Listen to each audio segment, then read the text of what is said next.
Good morning, good afternoon, or good evening. Today is August 15th, 2022, at the time of this recording. Thank you so much for joining us today for our KRAKEN report here at Generation Z. As you can see or hear, my setup is a bit of an upgrade from the standard format that I've been presenting from, and some of you might even recognize this base if you've been watching the channel. Today's report is catching up on stories from earlier in the month, as well as just from the past couple of days. We have stories from all over the world, starting with some lighter ones, and then we will progress into heavier stories about the landscape of world orders, emergencies, and conflict. We will end the episode with a dozen articles about viruses and global health.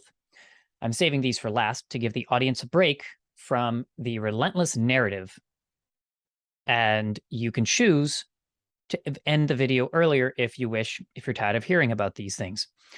I've also chosen certain stories, not necessarily for their importance with geopolitics, but more so with the intention of providing a unique insight into how the cryptocracy, as Ani Osaru calls it at the Spiritual Shade Room, a dear friend of the show, calls it, or as I call it, the geopolitics of world orders, but to lay out the news which we must read deeper into.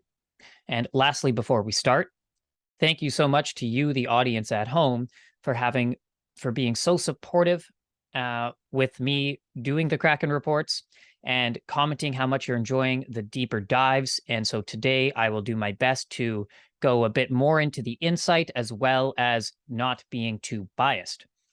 So without further ado, let's get started. Allow me to just share my screen and let's see. Okay. We should be good to go. I'm in the corner over here, right on. Let's try to, okay. So first thing that we're going to be bringing up is I know that I covered this in one of the first KRAKENs that I did, but this is still a story that we need to always keep in the backs of our minds when we do the reports of what's going on in the world.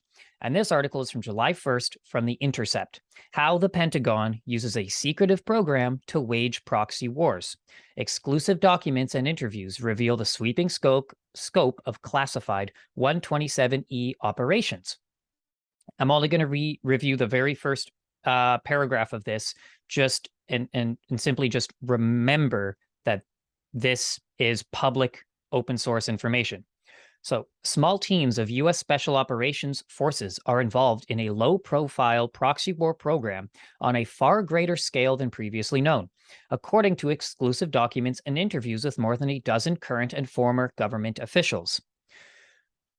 So really, just keep that in mind, and feel free to look at this yourself from The Intercept, and just remember that. Now we're going to carry on with the actual report today. First up, Cabinet heard of potential breakthrough with the Freedom Convoy protesters before the Emergencies Act was invoked. Source documents. This is from CTV News. And this is from published August 11th. They updated it August 12th. This is about Canada. The night before the federal government invoked the Emergencies Act in response to the Freedom Convoy protests, the Prime Minister's National Security Advisor told him there is a potential for a breakthrough in Ottawa, court documents show. However, the Office of Public Safety Minister Marco Mendicino said, quote, the potential for a breakthrough referred to negotiations led principally by the city of Ottawa with illegal blockades in the days before the act was invoked. And I'm bringing this one up because, as they say, the heavily redacted documents filed in federal court as the government's use of the act faces a legal challenge, detail the conversations cabinet ministers and government officials had in the days leading up to February 14th, when the Emergencies Act was invoked for the first time in Canadian history. So for those of you that were paying attention to this, they invoked the Emergencies Act. Turns out that the RCMP and all of the authority figures, they didn't actually ask for the emergency measures to be enacted. And here we have that they actually were talking about there being a breakthrough with the Freedom Convoy, as in, well, I guess that's a little ambiguous, but it sounds like they really did not need to invoke the emergency measures. But we will still keep up to date on what's going on here, because it would be nice if we actually, if these elected officials were held accountable for their excessive use of the emergency measures. Okay, on to the next one. This is one of those stories that I'm including just because, well, it's fun. The headline says, "The same Joe Biden suddenly looks different." Interesting. But the article is actually about the President Biden and his winning streak.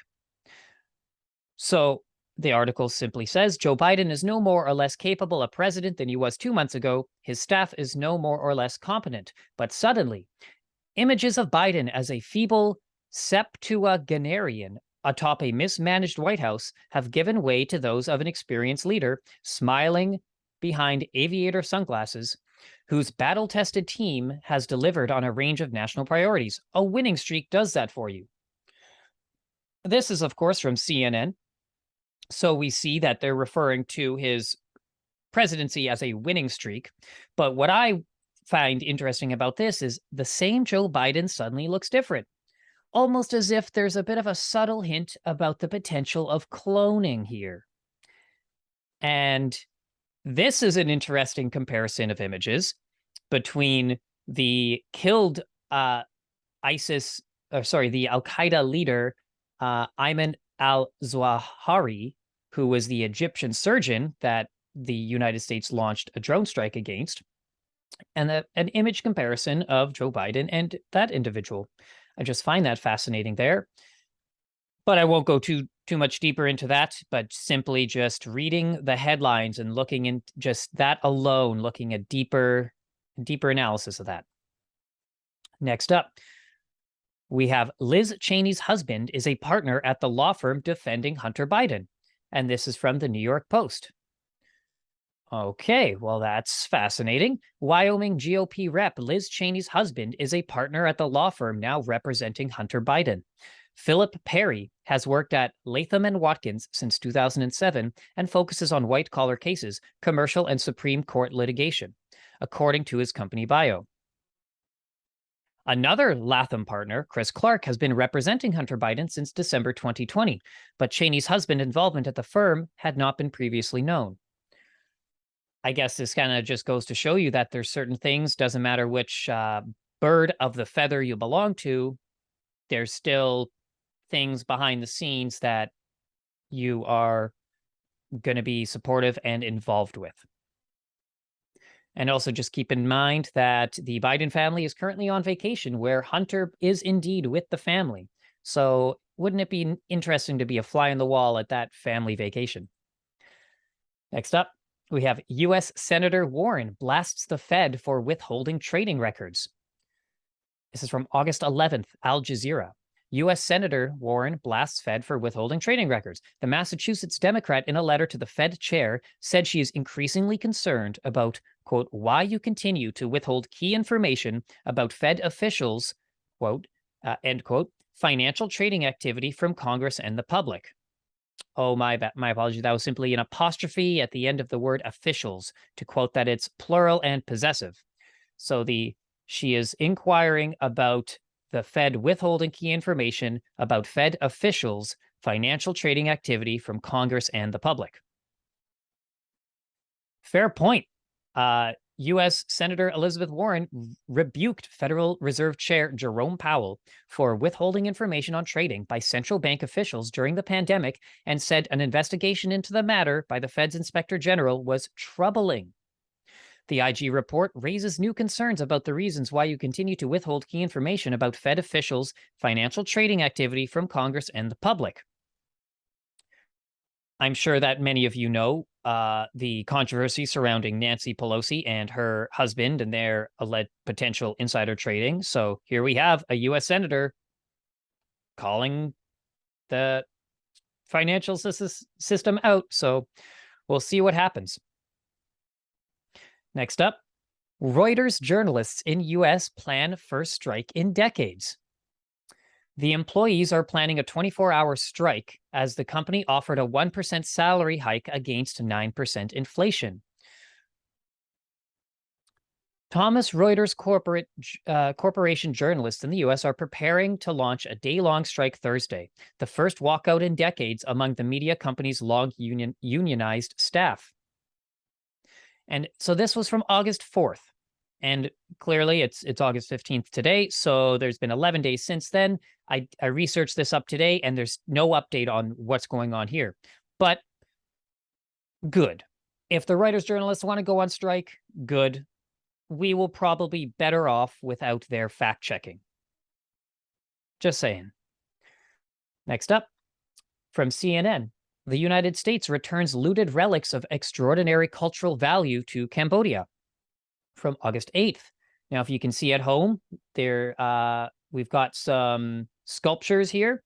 They look very nice.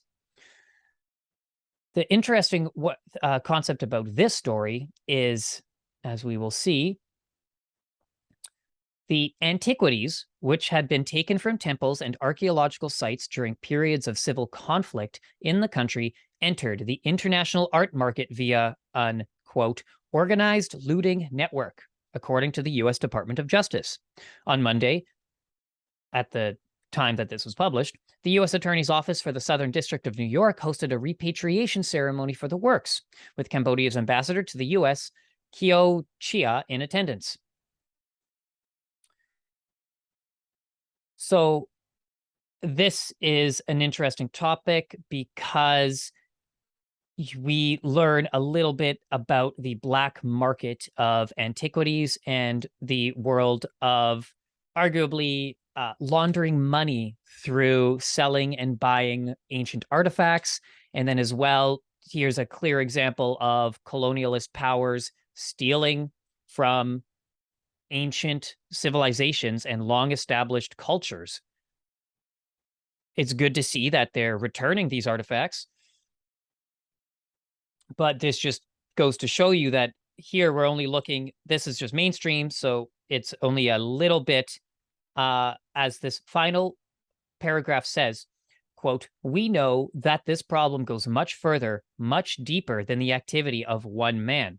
It is a global problem that involves wealthy collectors, private dealers, gallery owners, and some of the world's most prestigious places. So there you have it from the Cambodian spokesperson saying better than what I could say about the matter.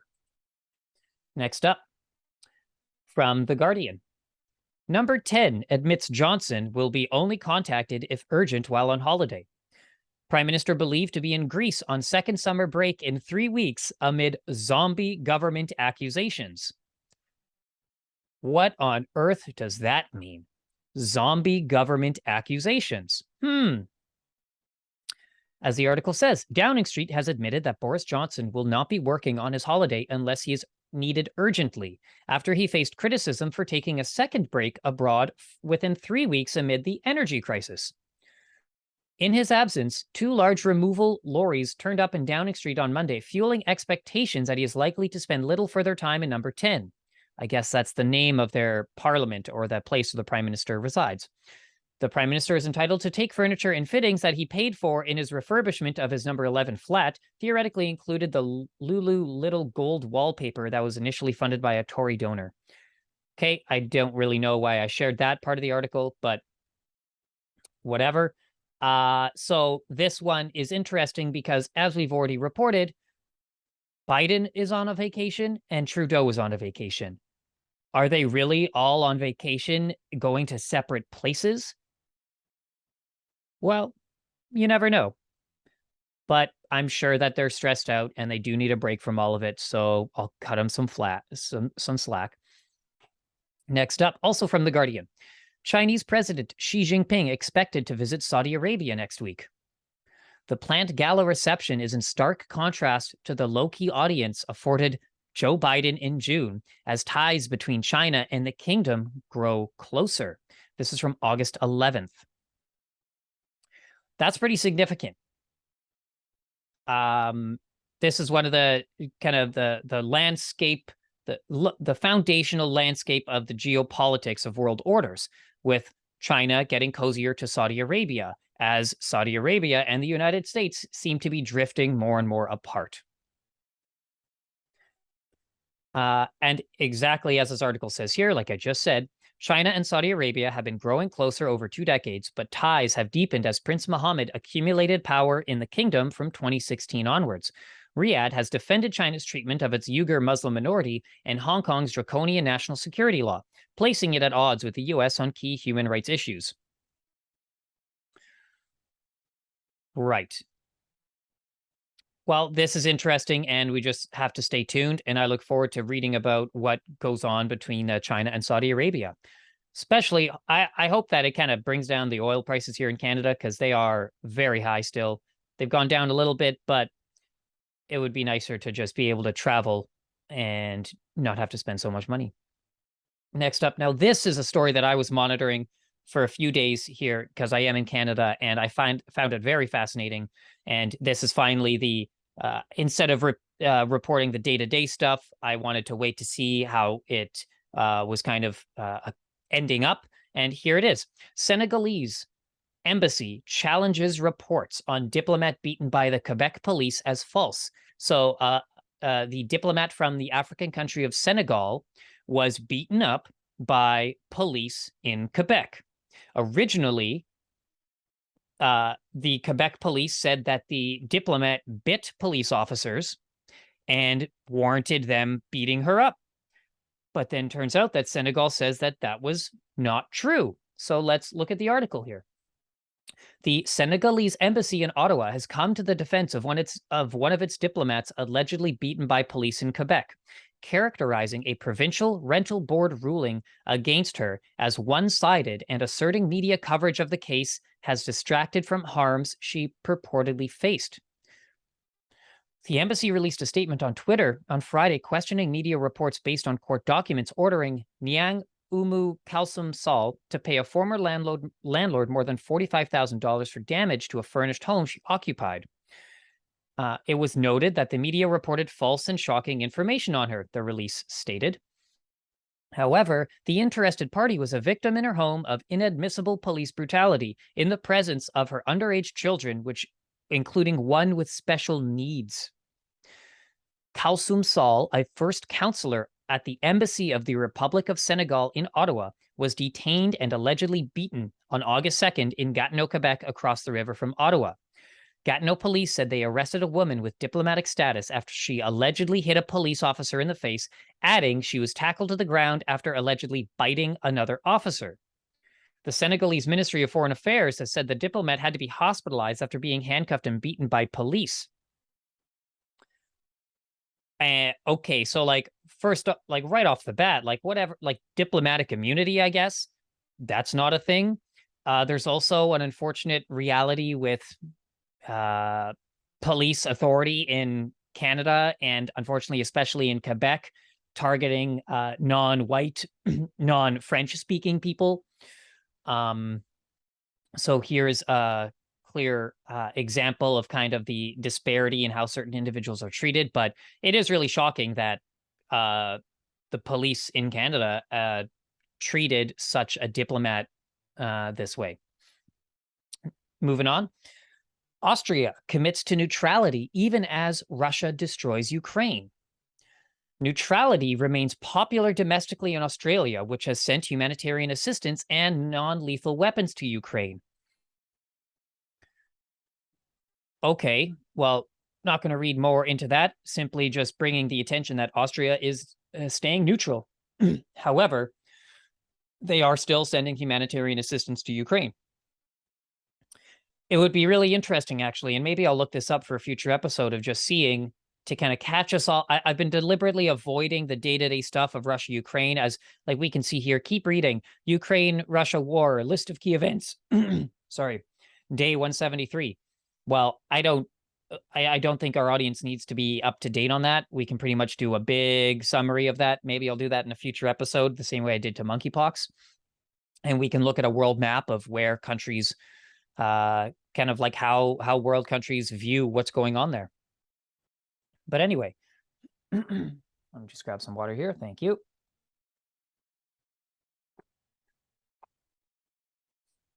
Right on.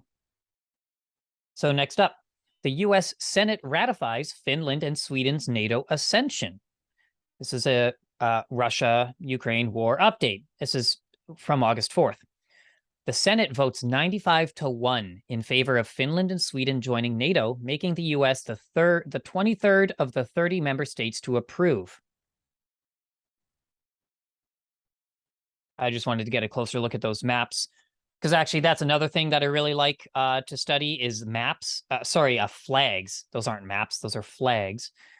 And the study of flags, I believe, is called vexillology, and it's actually fascinating to me, at least, to look at flags. And that's another topic that I plan on getting into, whether it's for the public side or for the members on Patreon Generation Z/Patreon. But this story, it is what it is. The U.S. Senate has ratified Finland and Sweden's Ascension to NATO, the most significant expansion of the 30-member alliance since the 1990s amid Russia's invasion of Ukraine. And as we've talked about on the show, it seems like Russia's whole invasion of Ukraine is kind of in response to NATO continuing to expand and breaching certain treaties and agreements that they had. So here's a perfect example of that. Next up. Oh, now this is an interesting one. This is from the Daily Mail, so it's not the most legitimate source of information, but it's definitely legitimate enough. The long headline reads, "Offsetting guilt. Eco-minded descendants of billionaire oil barons are paying hundreds of activists $25,000 a year to protest around the world because they feel, quote, a moral obligation to put genie back in the bottle." Okay. So let's go to this article then. 3 American oil scions, not Zion, but scion, and side note, the topic of Zionism and being Zionist comes from the word scion, which means you inherit, you're an inheritor. So to be Zionist basically means that that you believe that you are entitled to that land. So 3 American oil scions have been bankrolling mobs of eco-zealots who have terrorized the world by slashing tires, blocking traffic, and attacking firms. Eileen Getty, Rebecca Rockefeller Lambert, and Peter Gilcase, who are heirs to the family's huge fortunes, are paying the salaries for thugs through their nonprofits in an apparent bid to offset their relatives' legacies. Getty, whose grandfather created Getty Oil, so far has splashed out $1 million through her California-based climate emergency fund. Lambert and Case, who are both members of the Rockefeller dynasty that founded Standard Oil in 1870, have forked out $30 million on the Equation campaign. They have put eco-activists from groups such as Just Stop Oil on the payroll for around $25,000 each, as well as pumped money into the organizations themselves. This is significant because we need to know about the United Nations Agenda 2030, the Sustainable Development Goals, obviously the climate movement, the green movement, the green energy movement, all of that stuff. And here you have the families that have been suppressing the clean energy, quote unquote clean energy, for a century at least, and now they're turning a new leaf. Interesting to note, which I will get the actual document for you in the next time I report, about how the Rockefellers sold a lot of their oil shares and started to invest in renewable energy. So even as we shift to this green revolution, arguably the same corporations and families are controlling things. So yes, arguably it is better for the planet, but is it really going to make much of a difference? Only time can tell. Next up, Australian government says they are confident the emissions target will become law. And this is under the climate crisis headline for Al Jazeera. The bill would enshrine in law election pledge to reduce greenhouse gas emissions by 43% below 2005 levels. So the Australian government has said it is confident in greenhouse gas reduction target will be enshrined in law after negotiating amendments with senators from around the new administration's ranks. A bill to enshrine the centre-left Labour's election pledge to reduce Australia's greenhouse gas emissions by 43% below 2005 levels by 2030. Sorry, my phone just froze there. Interesting. So as I said, you gotta keep in mind about these laws and the transnational corporations, the World Economic Forum, the United Nations, all of their dealings with it behind the scenes. Next up, Brazilians protest for democracy as Bolsonaro threatens election. The protests take place amid concerns that Brazil's President Jair Bolsonaro could refuse to accept election results. Thousands of Brazilians flocked to a law school Thursday in defense of the nation's democratic institutions, an event that carried echoes of a gathering nearly 45 years ago when citizens joined together at the same site to denounce a brutal military dictatorship. Very fascinating with what's going on in Brazil right now, where you have the leader of the country right now who is relatively nationalistic and against the globalist agendas, and you could call him the Trump of South America. That is how he has been compared to. So people protesting here very well could be similarly aligned to the Democratic Party of people who are kind of along the woke side of the political spectrum. Next up, Congo asks the UN mission spokesman to leave amid unrest. So I did a few stories on the Congo, the Democratic Republic of Congo, and the United Nations. And here is kind of one of the climax stories from August 3rd. Congo's government has requested that the spokesman for the UN mission in Congo leave the country, saying he has made inappropriate statements amid demonstrations against the presence of the UN peacekeepers. Yeah, and we recently had a Zoom call on the Generation Z Patreon, which is where if you subscribe to the Patreon, we have many Zoom calls a week, about 2 to 3. And this was brought up because we talked about, well, how much is NATO or UN involved in potential human trafficking? And I actually brought up with the situation in Congo. And the citizens of Congo are upset because it turns out that peacekeepers are involved in some very disturbing stuff that peacekeepers really should not be involved with. And I won't say more than that because it's a YouTube public episode and I don't have the actual facts right in front of me, but you know what I mean. Next up, this story blew my mind because I was reading about the Sri Lanka stuff and reporting on it without actually having read this name yet. So, from Al Jazeera, concerns as Sri Lanka arrests top protest leader Joseph Stalin. What? The arrest is part of an ongoing crackdown against people protesting against the government over the country's worst economic crisis in decades. Joseph Stalin is one of the top protesters in Sri Lanka. Now, like, I don't know what you guys think about reincarnation and cycles of time and stuff like that, but like, what are the odds? That's a weird one to me. Joseph Stalin, the secretary of the Sri Lanka Teachers Union, was arrested from his office in the capital, Colombo, on Wednesday. He was arrested for participating in a large protest on May 28th to mark the 50 days since the launch of the Aragalaya, the Sinhala word for struggle, demanding the resignation of the government over the economic meltdown. Stalin is the most senior trade union leader to be arrested since Ranil Wickremesinghe took over the presidency on July 20th following the resignation of Gotabaya Rajapaksa on July 14th.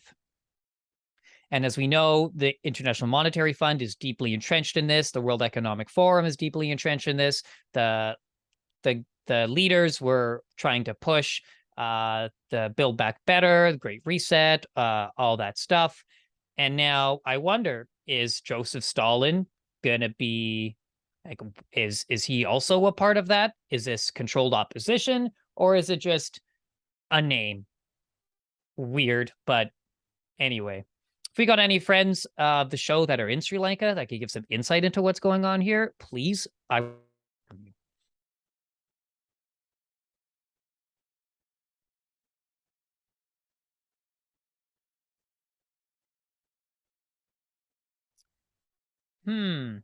Well, I just got a little notice on here that the recording may not happen, but let's continue on and I will try to figure it out. Here is from Al Jazeera. Kenya election live news. William Ruto declared winner. Okay. I don't know anything about what's going on in Kenya. I don't know the geopolitics of it, but it is a very significant country in regards to the African Union and the geopolitics of Africa. And William Ruto has been declared the winner of Kenya's presidential election, defeating his rival Raila Odinga, promising to work with all the leaders in the country. Well, all the best. I hope you are able to work together and come up with peaceful solutions and basically, persevere and prosperity to the people of Kenya there.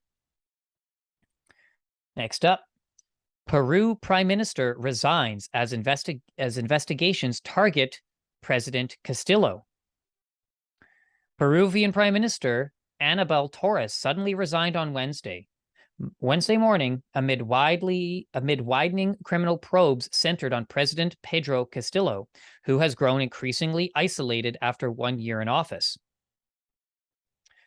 Torres said on Twitter his resignation was due to personal reasons. A lawyer, Torres was seen as one of Castillo's most loyal allies. Okay, so this is from August 3rd, so a little bit behind on reporting on this one, but anytime a prime minister resigns, you got to wonder what's going on behind the scenes and more than just personal reasons. Speaking of which, Myanmar court convicts deposed leader Suu Kyi in corruption cases.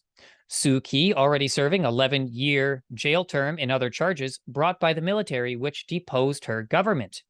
A court in Myanmar has convicted deposed leader Aung San Suu Kyi in corruption cases, adding 6 years to her prison sentence, according to a legal official. She already had been sentenced to 11 years in prison on sedition, corruption, and other charges at earlier trials after the military deposed her elected government and detained her in February 2021. And she is 77 years old at the time. It's relevant to note that, as we reported, Russia's Foreign Minister Lavrov is visiting Myanmar very soon, and makes me wonder just what's going on there behind the scenes. Next up, and this is something that I've kind of been hesitant to report on just because it is a very tough topic to talk about. U.S. President signs new executive order on abortion rights. Move seeks to support women seeking abortions to travel between states for the procedure after Roe versus Wade overturned. He signs the executive order that lays the groundwork for Medicaid to help women seeking abortions to travel between states to obtain access to the procedure. Now, because of the public episode, I'm not going to go too deep into this. We can definitely talk more about it on the Patreon side of things, where, it's a more open community where it's just more open and understanding and not being censored. So that's it. Just reporting on he signs the new executive order on abortion rights from August 3rd, though. Next up, Ecuador blames organized crime for deadly blast in Guayaquil. President Guillermo Lasso declares a state of emergency in Guayaquil, where 8 houses and 2 cars were destroyed. So as a theme in the KRAKEN reports, the states of emergencies. Keep vigilant about these. The state of emergency will be in force in the southwestern coastal city from Sunday and will last for 30 days. Now, when something like this, you have to wonder, is it okay? Is it on the surface where, well, actually, before I say that, let's just read here that the president declared the state of emergency in the country's second largest city after an explosion blamed on, quote, organized crime mercenaries. Killed at least 5 people and injured 17 others. Okay, so organized crime mercenaries. Are they mercenaries hired by the government? Are they mercenaries hired by the intelligence community of Ecuador to create violence and destabilize the region to justify issuing a state of emergency? Or is it an authentic grassroots organized crime mercenary movement? But yeah, they are said to be long involved in illicit drug traffic. And again, it is a declaration of war against the state, the president said. Well, it's, keep in mind that we know that intelligence agencies have been long responsible for illegal drug activity, which is used to justify war and pushing more laws. So, just who knows what's going on really in that situation, because we're not on the ground, so we can only offer some insight into the situation. Where are we at in our stories? Okay, doing pretty good. I've got about 5 more of the geopolitics stuff, and then hopefully we don't have any more tech issues, and then we're going to end the episode with the global health concern updates. So thank you so much for being here. I'm having a lot of fun, and hope you are too. Election denier Mark Fincham wins Arizona GOP Secretary of State primary, NBC News projects. This is from August 3rd. Fincham, who continues to falsely claim that President Joe Biden did not win the 2020 election in the crucial swing state, is now a step closer to being its top elections official. Mark Fincham, a prominent 2020 election denier and an Arizona state legislator, has run the Republican Secretary of State primary. Okay. Mark Fincham, a prominent 2020 election denier. He denies the election. Well, we can go, looking at the 2016 election when Trump won, all the Democrats were saying it's a rigged election, it's unfair. And then in 2020, when Trump wins, all the Democrats are saying, other way around. In 2020, when Trump loses and Biden wins, the Republicans all say that it was a rigged election and it wasn't fair. So it's definitely going back and forth. It is a little unfair that all of the Republicans are being labeled election deniers, but all of the Democrats seem to be in the right. And I don't subscribe to either of these.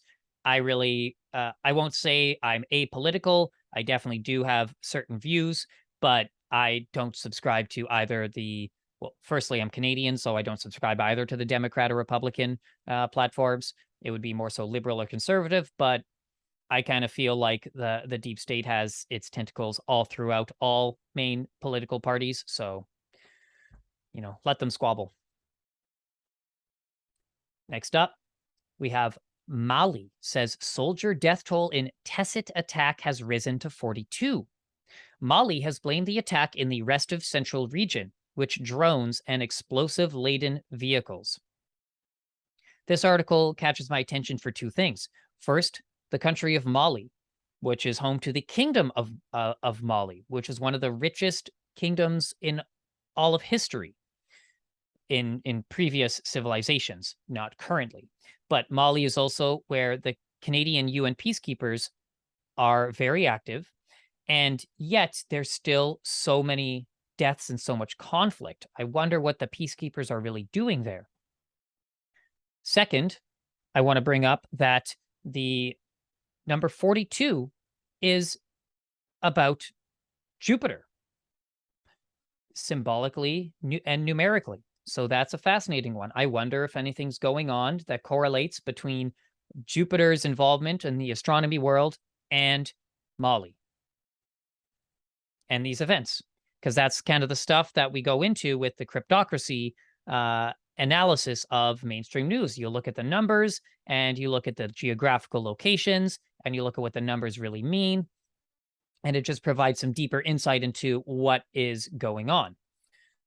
Not saying that these are fake events or anything like that, but there's certain events that may be very well planned on a very deep level, a very deep esoteric occult level, that if you're uninitiated, you will have no idea that these articles are actually telling you a deeper story. So my phone is recording this, and it is about to die, unfortunately. So what I'm going to do is we're actually going to save the COVID and virology stuff for the future episode that probably I will do on Wednesday, whether it's a joint Kraken with Dave or on myself. But that's going to be a lot of fun. but I'm just going to continue to wrap up this geopolitical stuff here, and hopefully the recording goes all well. Again, this is my first time doing on this new setup, so, bound to have some issues, but these three articles are connected here, and this is actually what we're going to end on. So this is, the first one up is an exclusive interview between Taliban leader Anas Hakimi with Al Jazeera about their 1-year rule. So allegedly, they say in the exclusive interview, his government would not allow armed groups to operate from its soil. As the article says, Taliban took control of Afghanistan last August, promising to bring peace to the country racked by decades of conflict and U.S. occupation. As the group is set to mark its first anniversary in power, concerns have been raised about the security situation in the country, with ISIL, or ISIS, managing to carry out several deadly attacks. Last week, an ISIL-affiliated killed a senior Taliban scholar. Just days before the killing, the U.S. drone strike eliminated al-Qaeda leader Ayman al-Zawahiri, raising Western concerns about armed groups finding a safe haven in Afghanistan. So I would love to actually go deeper into this because it is fascinating, and honestly, it is best when we have these situations to read straight up what these people are saying instead of relying on how the news interprets what people are saying.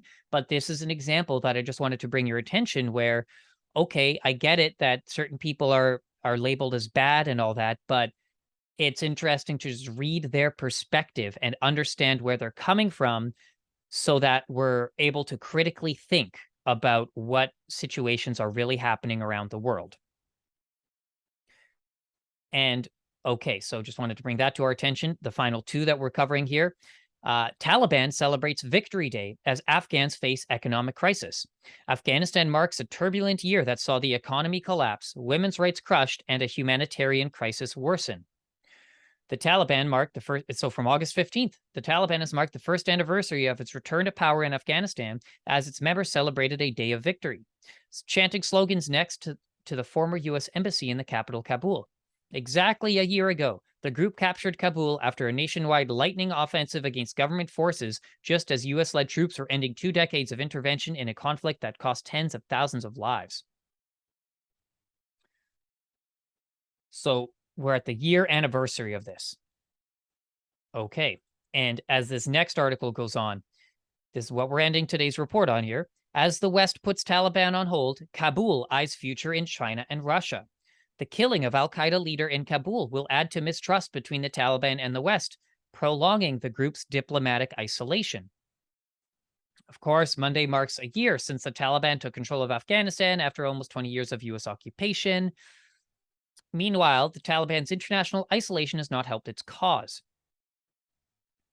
Oh, I did not know this here. Despite repeated appeals and efforts by Taliban leaders, no country in the world has recognized the Islamic Emirate of Afghanistan as the country is officially known under Taliban rule.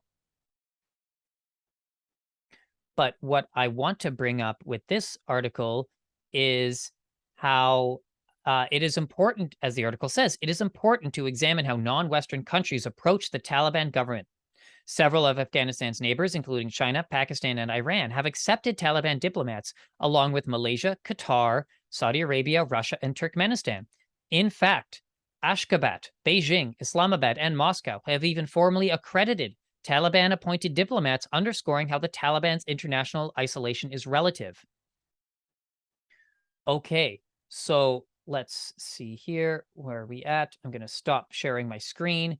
And I just wanted to bring, so we're ending on that article. I know a little bit more abruptly than what I had said, but I've just got to deal with my own technical issues on my end. And that is just a bit of some insight into the geopolitical situations going on, how, the BRICS alliance, Brazil, Russia, India, China, South Africa, have been working really hard to actually kind of usher in a new world order, but an Eastern world order to undermine the Western world order that has been kind of controlling things militarily, financially, and almost every other way for since World War II, if not longer. But thank you so much for joining me today. This is Riel from Generation Z. This is our Kraken report, August 15th. Thank you so much for being here. Leave your comments down below, and I look forward to giving you more reports in the near future. Take care. See you all very soon.